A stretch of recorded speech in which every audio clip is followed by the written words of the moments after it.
نبی نے کہا تھا الصلاۃ معراج المومن، کہ یہ نماز مومن کی معراج ہے، اور معراج کروانے کا بلاؤ، کپڑے پاک نہیں ہے، بدن پاک نہیں ہے، کوئی بات نہیں جی آپ کی مرضی ہے، بہرحال یہ نماز اللہ کا تحفہ ہے، اور یہ تحفہ کہاں سے ملا ہے؟ آسمانوں سے۔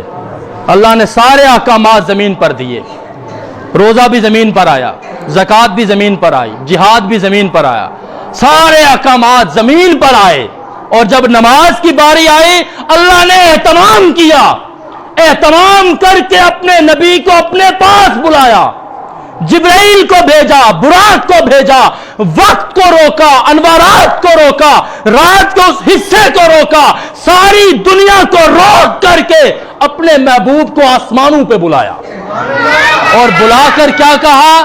محبوب یہ میری طرف سے تحفہ اپنے امت کے لیے لے جاؤ، تحفہ اپنی امت کے لیے لے جاؤ۔ اب ہماری مرضی ہم تحفہ قبول کریں، ہمارا دوست ہمیں تحفہ دے اور ہم نہ لینا، وہ کہتا ہے تیری ایسی کی تیسی، تو میرا تحفہ قبول نہیں کرتا، ایسا ہی ہے نا۔ اور ہم، یہ تحفہ اللہ کا ہے، یہ تحفہ اللہ کا ہے، یہ گاڈ گفٹڈ ہے۔ آج کے لوگ کہتے ہیں نا گاڈ گفٹڈ، یہ اللہ کا تحفہ ہے، اللہ کا ہدیہ ہے، ہم قبول نہیں کرتے۔ واپس آئے، جناب موسیٰ نے کہا یا رسول اللہ میں نے اپنی امت کو آزمایا ہے، آپ کی امت 50 نمازیں نہیں پڑھے گی، واپس جاؤ اللہ سے کہو کہ یا اللہ کچھ تخفیف فرما دے۔ حضور جاتے رہے جاتے رہے جاتے رہے، 5 نمازیں کم ہوتی رہیں، اور آخر میں 5 نمازیں بچی تو جناب موسیٰ نے پھر کہا کہ میرا اب بھی مشورہ ہے دوبارہ جاؤ، آپ کی امت نہیں پڑھے گی۔ وہ اپنی امت کو آزما چکے تھے بنی اسرائیل کو۔ حضور نے کہا اب شرم آتی ہے، اب حیا آتی ہے کہ اللہ نے مجھے 50 نمازیں دی تھی، اس میں سے 5 رہ گئی ہیں۔ کتنی بھائی؟ 5، 50 میں سے 5، اب دوبارہ جاؤں؟ جناب موسیٰ کہتے ہیں یا رسول اللہ دوبارہ جاؤ۔ حضور فرماتے ہیں اب نہیں جاؤں گا۔ اب جب اللہ نے دیکھا نا کہ میرا محبوب ادھر اپنی امت کو دیکھتا ہے، ادھر جناب موسیٰ کے مشورے کو دیکھتا ہے، ادھر مجھ اللہ کے پاس آنے سے شرماتا ہے، اللہ نے کہا پیغمبر اگر تو میرے پاس دوبارہ نہیں آتا نہ، میں اللہ بھی تجھ محمد کی عظمتوں کی قسم کھا کے کہتا ہوں اگر تیری امت 50 نہیں پڑھتی، 5 بھی پڑھ لے تو 50 کا ثواب عطا کروں گا۔ کوئی بات نہیں، تو میرے پاس نہ، میں اللہ تو جانتا ہوں کہ تیرے دل پہ کیا گزر رہی ہے، اگر 50 نہیں پڑھتی 5 پڑھ لے، ان 5 کا ثواب بھی اللہ کہتا ہے 50 کے برابر دوں گا۔ ہم اپنے آپ کو دیکھ لیں ذرا، آج اپنے آپ کو دیکھ لیں، ہم کیا کر رہے ہیں، ہم کیا کر رہے ہیں۔ 50 میں سے 5 نمازیں، 5 بھی نہیں پڑھی جاتی، اللہ پھر بھی کہتا ہے 5 پڑھو 50 کا ثواب دوں گا۔ تصور تو کرو نا۔ اللہ نے دوسرا تحفہ دیا، سورہ بقرہ کی آخری آیات، آمن الرسول، یہاں سے آخر تک پوری آیات، یہ دوسرا تحفہ تھا۔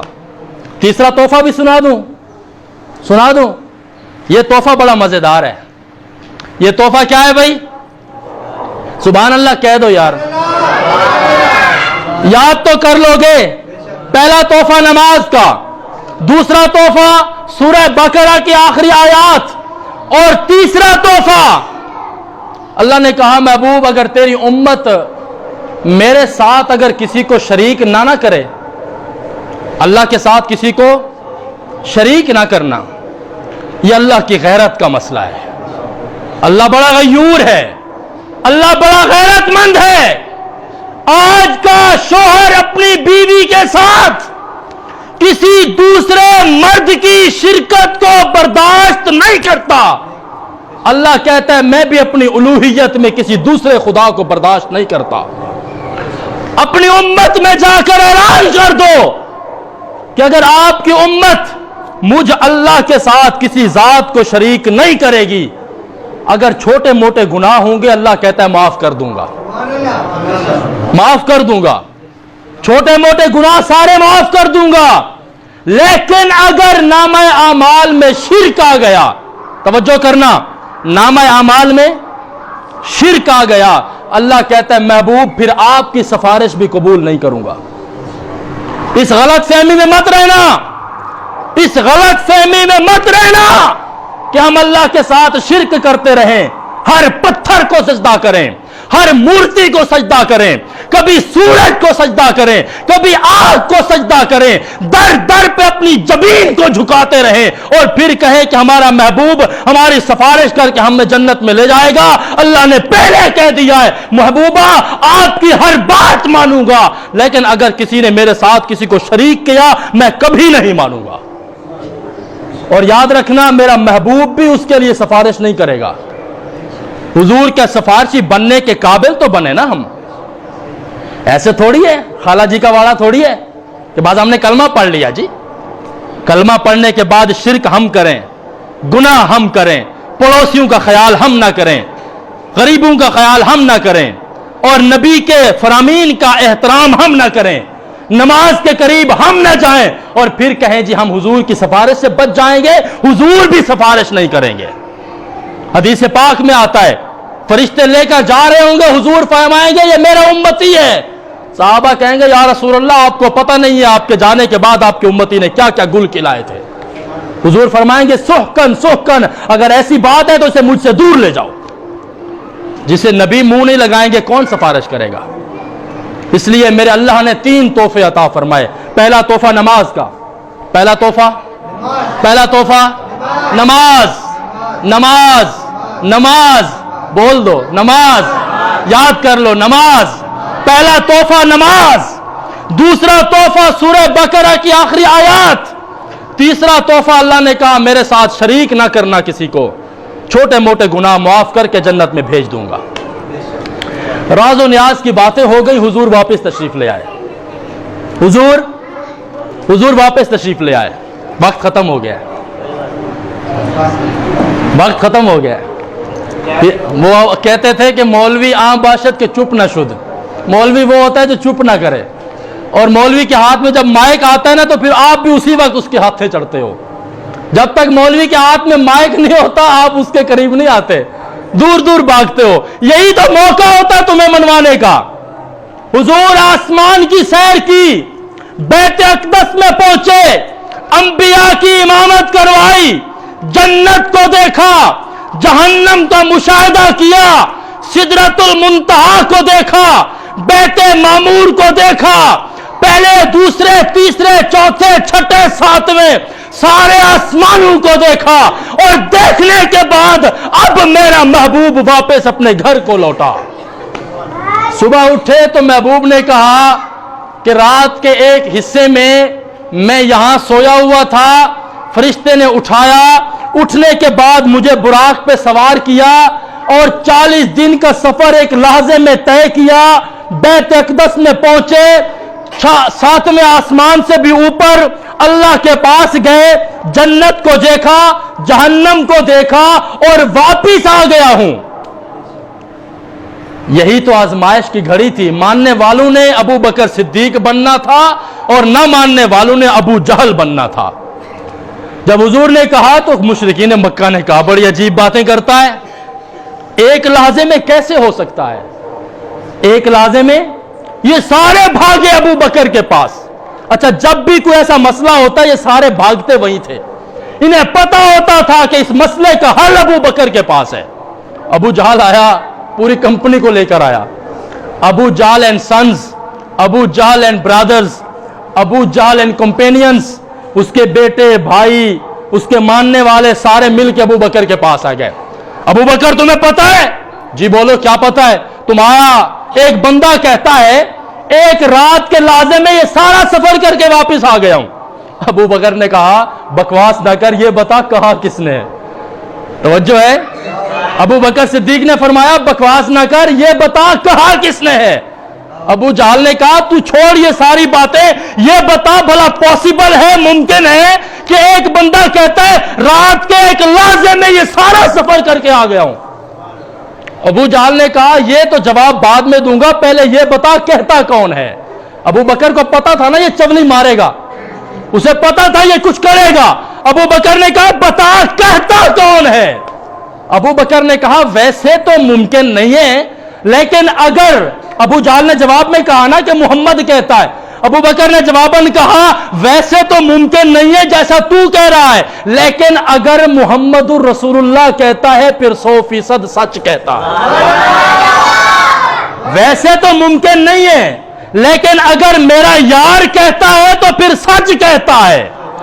اللہ نے کہا قیامت تک ابو جہل کی مٹی پلید نہ کی تو میرا نام بھی اللہ نہیں ہے، اور ابو بکر صدیق کے عظمت کے جھنڈے نہ گاڑ دیے تو مجھے اللہ نہ کہنا۔ اور معراج کی تصدیق کرنے والا ابو بکر صدیق بن گیا اور نہ ماننے والا ابو جہل بن گیا۔ یہ ہے معراج کا واقعہ۔ ابھی تک معراج کا واقعہ پورا نہیں ہوا، میں نے آیت کا شان نزول اور اس آیت میں اللہ کیا کہتا ہے وہ بیان نہیں کیا۔ اللہ کہتا ہے سبحان الذی اسریٰ بعبدہ۔ اللہ نے سبحان کیوں کہا؟ حالانکہ واقعہ تو حضور کا ہے، اللہ سبحان کہہ کے اپنی تعریف کیوں کرتا ہے؟ عبدہ کیوں کہا؟ لنریہ کیوں کہا؟ اور سورۃ النجم کے اندر اللہ نے کیا بیان کیا؟ اگر آپ حضرات اعلان سماعت فرمائیں کہ اگلے جمعہ وقت پر تشریف لے آئے تو انشاءاللہ بات یہاں سے شروع کریں گے۔ کچھ بات سمجھ میں آئی ہے؟ ابھی تک ہم نے بات کی ہے مسجد حرام سے صرف بیت المقدس تک، اور وہاں سے اللہ اور اس کے رسول کے درمیان کا مکالمہ۔